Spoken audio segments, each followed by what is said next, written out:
संजू कुठं बसले ग बाई पोरग भाकर घेऊन आले मी भूक लागली असेल लेकराला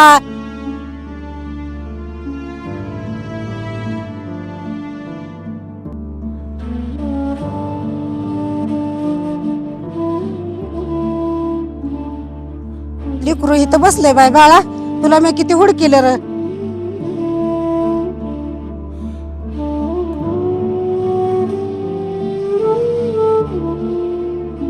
बाळा का असं चितागती बसला र रडायला काय झाले तुला अगं काय नाही ग आई, तुला तर माहितीये ना गेल्या आठवड्यात आपला कांदा नेला बाजारात.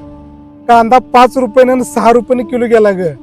राहिलेला कांदा आपण बाजारात नेला सुद्धा नाही, कुळवून टाकला शेतात तर खत होईल म्हणून. अगं ह्या काळ्या आईची किती मनापासून सेवा केली ग.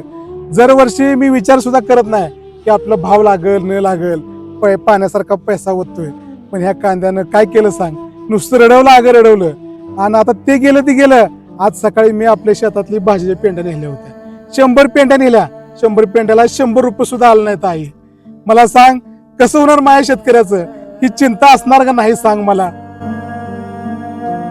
अरे बाळा हे सध्याची परिस्थिती कशी आहे ती कळते मला, पण आता एक सांगते तुला. हे बाळा ह्या काळ्या आईनं आणि ह्या आईनं जन्माला घातलेलं ही माझं लिकरू. ह्या परिस्थिती पुढं लिकरू माझं रडणार नाही तर लढणार जन्माला घातले. ए बाळा नको रडू, ह्या शेतकऱ्याचा एक ना एक दिवस चांगला येईल. नको काळजी करू, चल उठ खा भाकर.